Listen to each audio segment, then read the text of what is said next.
Hi, so today I'm going to speak about a big mistake that a lot of women make in relationships. And this video blog is actually inspired by a young lady that I spoke to not so long ago. I didn't actually know her at all. It was a friend that told me about this girl in his workplace, and she was having some serious problems in her relationship, and she was desperate to talk to someone because she was having such a hard time. So I called her up. Even though I didn't know her, and she was basically just spilled out everything to me. And apparently she was living with this guy, and he said basically that he called the whole relationship off because he felt that she was too obsessive, and she was smothering him, and she kept sort of trying to tell him what to do and things like that. So he really had enough, and he said, look, he broke up with her, told her to leave, and so she went back to her parents' house.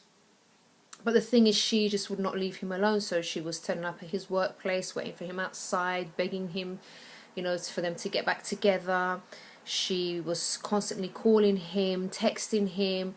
She just basically wasn't letting go.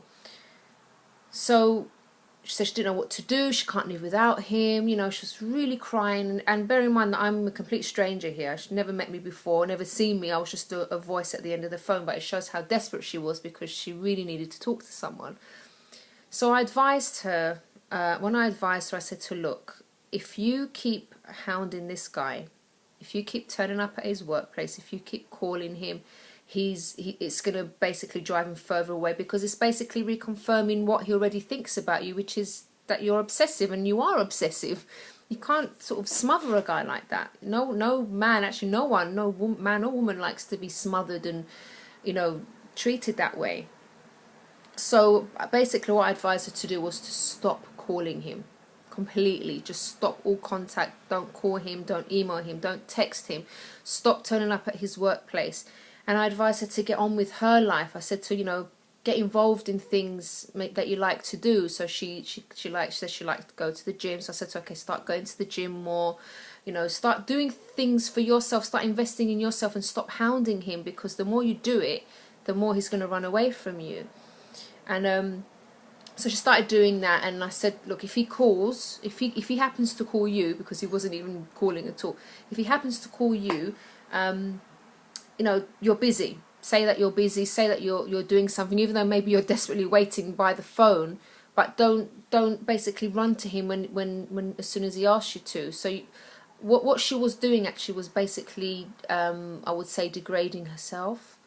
And the reason why women get into this rut is because they make their boyfriend or their husband or their man their whole world. It's like they only live for that guy. They only live for that relationship. So everything goes out the window. Friends go out the window. They don't care much about their career or their plans anymore.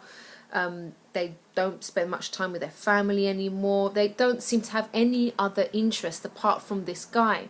So it's like they get obsessed with him. It's like the guy is their god in a sense, or he's basically their everything. She's their everything. So when women get to that point, and men even, but when I'm talking about women here, when women get to that stage, that is such a huge turn off for a guy, because what happens, any little thing that the guy will say, any little disagreement, is going to affect her so much. She's going to get over emotional, she's going to get obsessive, it's going to affect her so much in an abnormal way, I would say.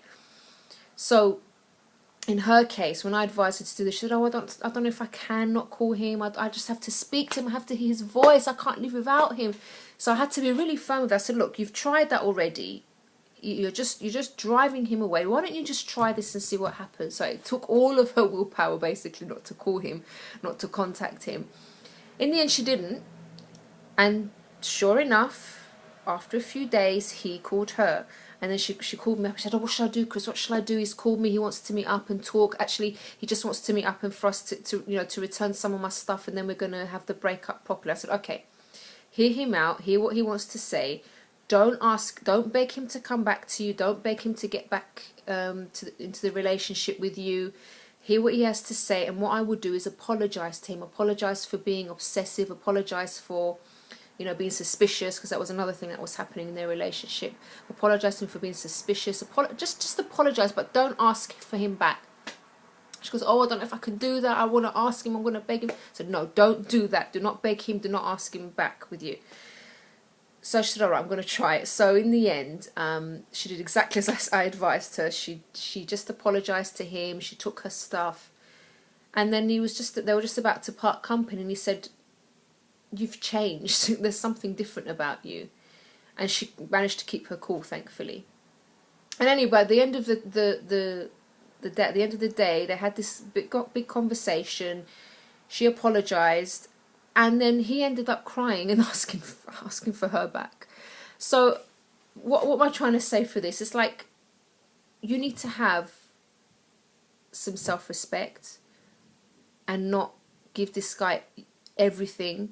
I mean, I'm happily married, and I really love my husband. He is the most important person in my life, but he's not my whole life.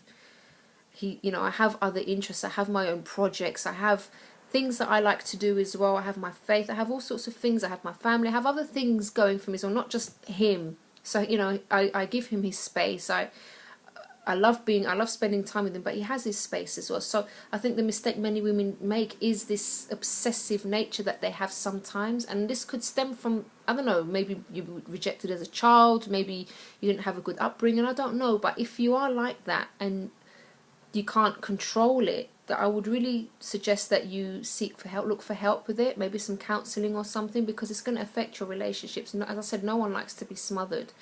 So basically, ladies, I would say, you know, have some self-respect. Don't make him your God. Don't make him your everything, because if you do that, you're putting a lot of pressure on him and you end up driving him away. Now, this young lady, thankfully, they got back together. It's still a bit rocky, but, you know, she's working on herself now. I've advised her to go for counselling as well. But, you know, just be careful of the way you see your man. Love him, by all means, love him, but don't make him your world. So I hope that's helped. If you want to ask me a question, if you want me to talk about something, please do email me at chris@chrissybshow.tv, and the details are beneath this video. Bye for now.